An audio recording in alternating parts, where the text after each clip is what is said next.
What's up, people? Welcome to another podcast. Today, I'm going to be talking about Stranger Things. I believe I don't remember. It was Vol.1, right? Vol.1 of season 4. Sorry, like as usual, there's another fire truck. That's like kind of the signature here on this podcast because for some reason, whenever I shoot, there's always a fire truck. It's insane. But yeah, we're gonna be talking about that crazy season, or at least first part of the season, which I'm not really going by any script or anything. I don't know why I'm telling you guys this, but this is just coming from like a fresh kind of standpoint after watching the entirety of the season in about 3 days, I think. Yeah, it took me about 3 days to finish it. I was originally watching it with my sister, but then I ended up surpassing her, and she was okay. She was okay with that. So yeah, this season was pretty much about this new villain named Vecna, who's kind of like this D&D character as well, but in tradition of Stranger Things, where they kind of associate characters and lore from D&D, which is Dungeons and Dragons, and they did it again this season. Before it was the Mind Flayer, now it's Vecna, who's like this like dark wizard or something like that. And this season's pretty gruesome, I would say. It's my sister said it's more gruesome than season 3, because in season 3, we saw people explode, but here we kind of see people get disfigured in like this horrifying, very, very weird type of way where their bones just start cracking and blood just starts coming out of their face, and super gruesome. So it's definitely not for the faint of heart. But in terms of the horror elements, I would like to say that it's not super scary. They're like jump scares, but it's not like super scary. I think the scariest scene in this season was, I'm probably going to be getting into spoiler territory here, but the scariest part of the season was probably when Hopper...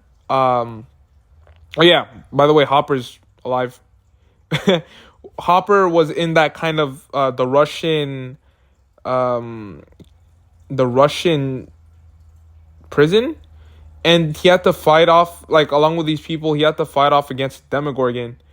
And the Demogorgon was just insane, dude. He was just like ripping people's limbs off, eating people. There was this at one point where you saw him literally eat this guy's face off, and it was pretty gruesome. That was like the scariest, I think, scene compared to Vecna murdering his victims from like remotely from the Upside Down. And Vecna's this very, weird looking humanoid type of figure, which is definitely different from like the previous seasons, where it was like these creatures, like these demo dogs or whatever, demo dogs, and like the humanoid Demogorgon. But this guy actually has a face, and I'm gonna get to that in a second.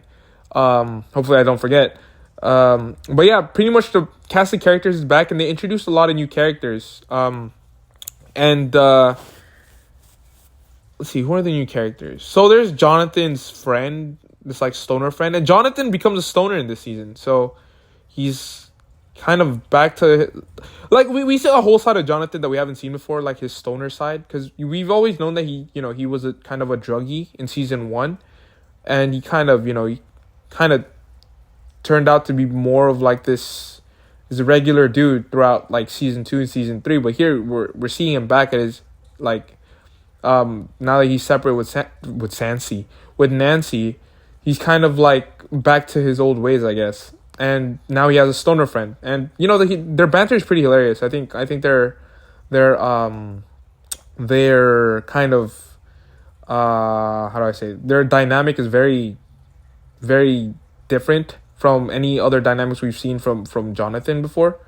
And we see more of like his humorous kind of side, which we haven't really seen much. Like we haven't even seen it with Nancy, because I think they modeled his character a bit closer to what Steve was like they modeled his character towards Steve, because like Steve's like this heroic character, and they made Jonathan kind of like that. Like Jonathan be like kind of like this also heroic type figure, but this season he was more of like this, like kind of like this guy who's just, like almost like a comedic relief type character. And aside from that, we got we got 11.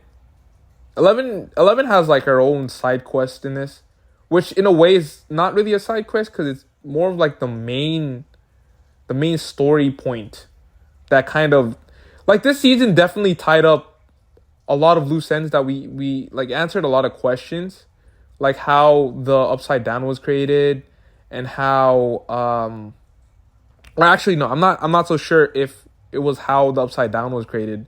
I think it was more like how she opened the portal to the Upside Down, and there was this whole backstory with One. Yes, One is in this season, and it was kind of this twist that they saved until like the very last episode before the next part of the season, where number one is actually Vecna. He's actually, he was helping 11 throughout her time with Papa, and Papa's actually kind of this figure who trapped all of like these children, all of these guards, like all the guards there, they're actually also trapped.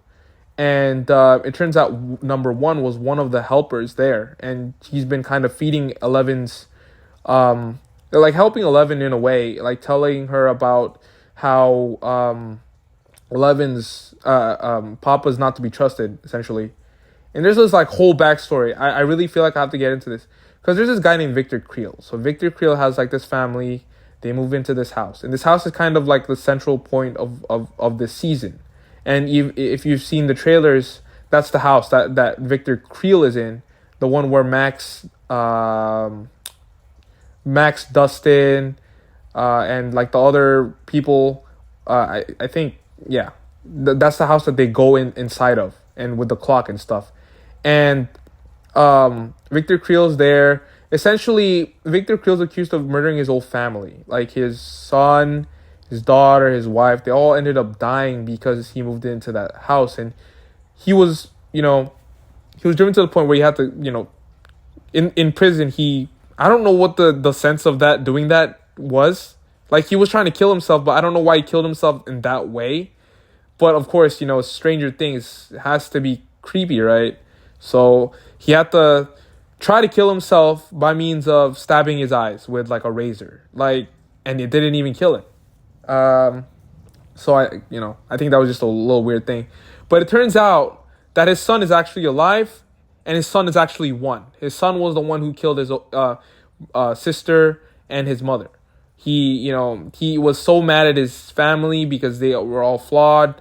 His dad, Victor Creel, was actually, in the war, and he made the wrong call, and he ended up killing this whole family in the war. And, Victor Creel was framed, and his son was actually, we kind of got to see his motive. Essentially, he felt like an outcast, and that society is just a lie. Like, everybody pretends to be good, but they're not. Everybody's flawed, but they're not. Everybody's seems perfect, but they're actually flawed, and all that stuff, and all that, an anarchist kind of mentality. That's him. And in that final scene where he helped 11 escape, and he went on a murder spree. He told Elle to go inside like this room where she would be until he came back for her, and he ended up going on a murder spree, and she kind of sensed that, right?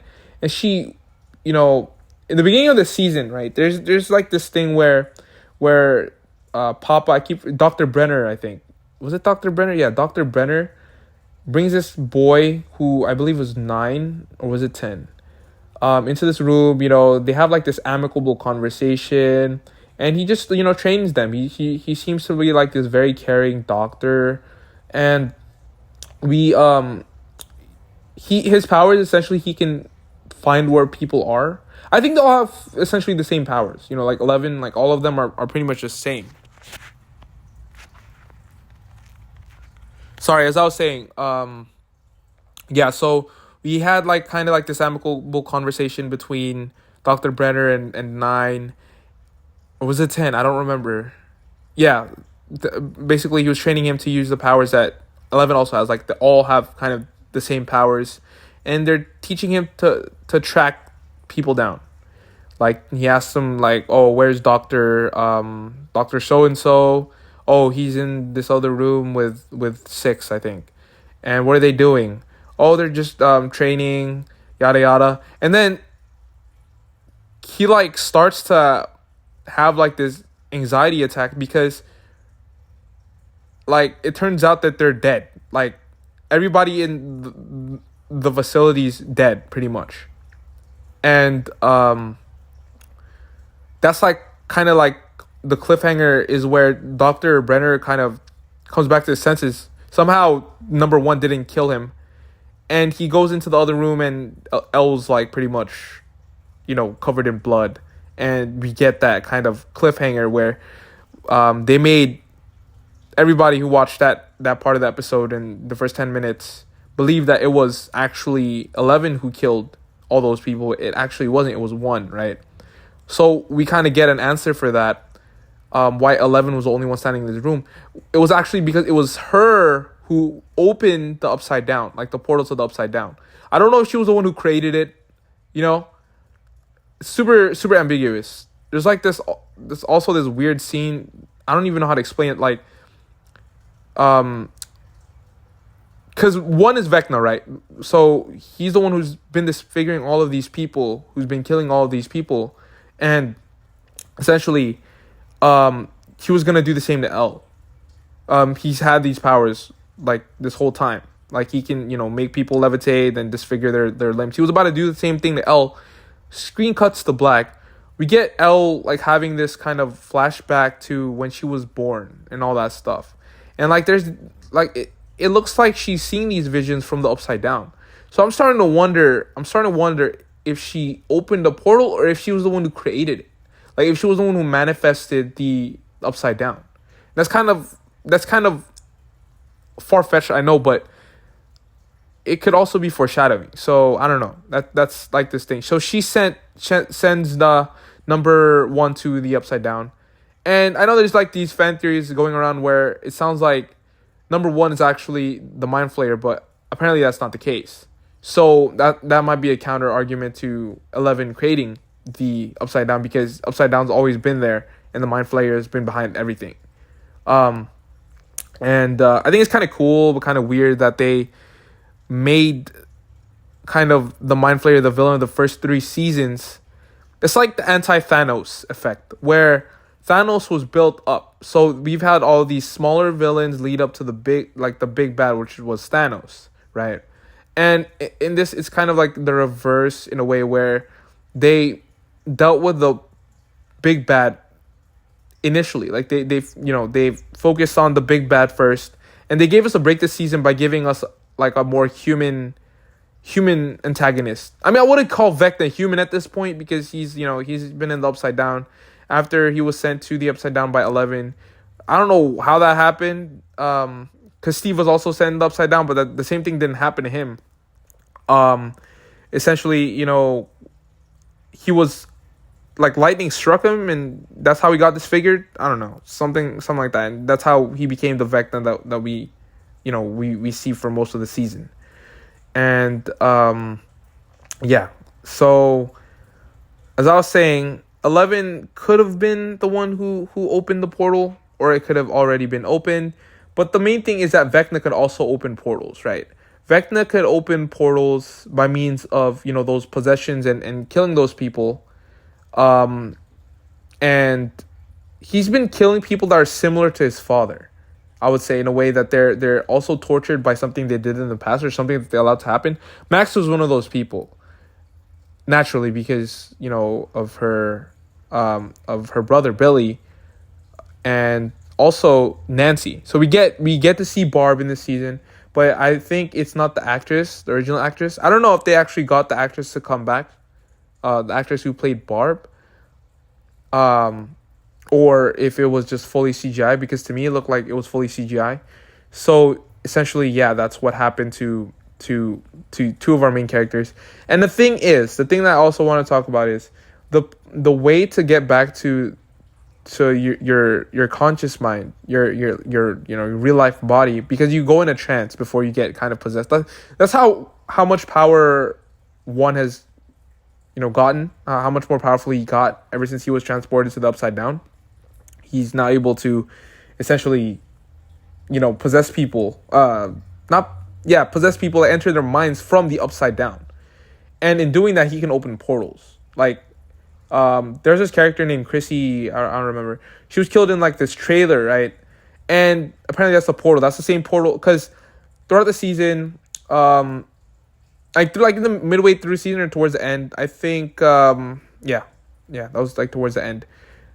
Steve, Robin. There's this new character named Eddie. I think he's awesome. Eddie and Nancy get stuck in the Upside Down, and they were able to find their way back. When Steve almost dies, Steve almost dies. That was pretty insane. He was the first one. He was like this guy, the scout who, because they were in a lake, right? They went inside a lake. They went, and he was the one who dove, because that was where Dustin said that the portal was going to be, because of like this whole compass thing, like was sensing electromagnetic pull that was like essentially affecting the way that it spun.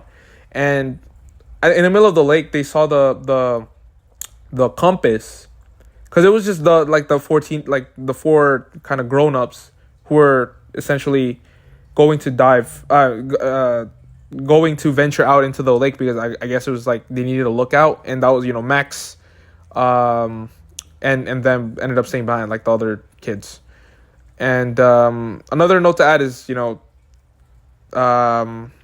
Mike, Will, and Jonathan, and there's like new character, I keep forgetting his name, are all separate. They're all like in California, and at this point, 11 gets separated from them and goes back to Dr. Brenner, and that she goes into like this journey of like finding herself, which is how we got to the point of her realizing that she was the one who opened the portals to the Upside Down.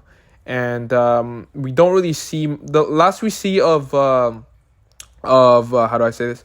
The last we see of Jonathan, Mike, and Will, I don't even remember. There was this cop dude who they buried because they helped them escape, because the FBI was like had them captured, and there's like the shady side of the government. Like a lot of stuff happens essentially. Like it almost feels like an MCU movie where but the thing is, like, MCU has like a lot of movies that they can use to build up the plot, but this is just one series, and they're balancing all of these like these subplots. And I think it doesn't take away from the experience to me.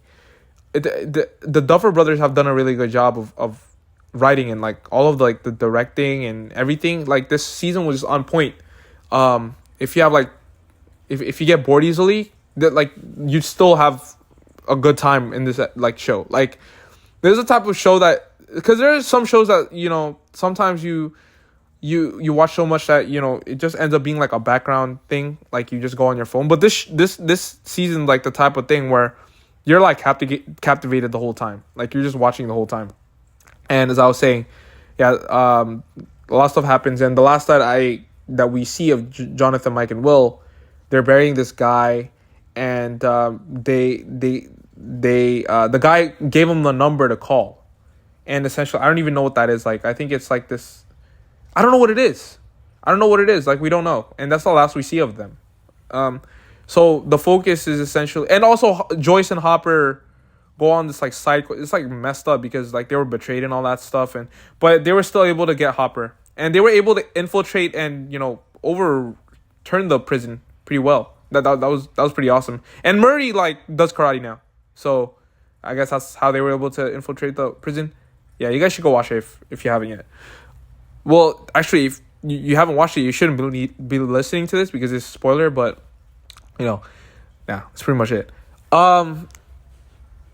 So back to the main plot point. So essentially, like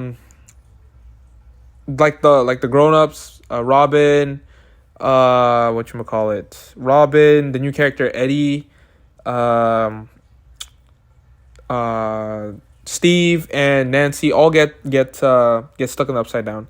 Steve and Nancy have a thing this season. Jonathan and Nancy are kind of having a falling out. So if you guys are Jonathan and Nancy shippers, not good season for you. And I think it's not looking good. I feel like they're building it up almost like out of nowhere that Nancy and Steve are endgame. But because it's always been one-sided from like the whole season 3, it's been one-sided, I think, where it was like Steve was like the only one who liked Nancy, and Nancy was just so caught up on Jonathan at this point. And yeah, so they get stuck in the upside down. Dustin, there's this like cool scene similar to like the scene where Joyce in season 1 where she was looking for Will, where she got like all these Christmas lights and like put it, and like essentially whatever lights corresponds to like the letter, that's what the message is. But here they have this new thing where it's like kind of like those Orbeez, like from the 80s, I think. The Orbeez like that light up. That's what they used to write the messages. So it was like Nancy, I believe, mainly doing the writing, and through that they were able to to go back. I think Eddie and Robin were able to okay, they all traveled back to the trailer where the trailer park and the trailer where Chrissy was killed by Vecna, and there's a portal there, and Justin and the rest and Max and them are there. And the only 2 people who were able to get out was Eddie and Robin. Steve and Nancy are stuck, essentially, not because the portal closed or anything, but because Nancy's in a trance. Nancy was possessed by Vecna at this point. And that's pretty much where the whole season left off. I think I pretty much went over literally everything in like the kind of most zigzag way possible, but essentially that's the whole summary of season 4, volume 1. I think that they combined everything that worked from season 1 to season 3. The humor from season 3 was very prominent. Season 2 was more of like how to describe it. It was more season 1 and season 2 were more like horror, but it was like they really combined like aspects, both narrative wise and also like trope wise, like the I think overall it's a solid start. I hope they finish it well. Apparently season 5 is the last season, so I think that this season's gonna, I don't know if they're gonna pull an Infinity War type of thing where like the season ends with, because ultimately I think the main bad is obviously the Mind Flayer. I don't know how they're gonna lead back up to that. I don't know. So yeah, I don't know. That was all over the place, but I tried my best.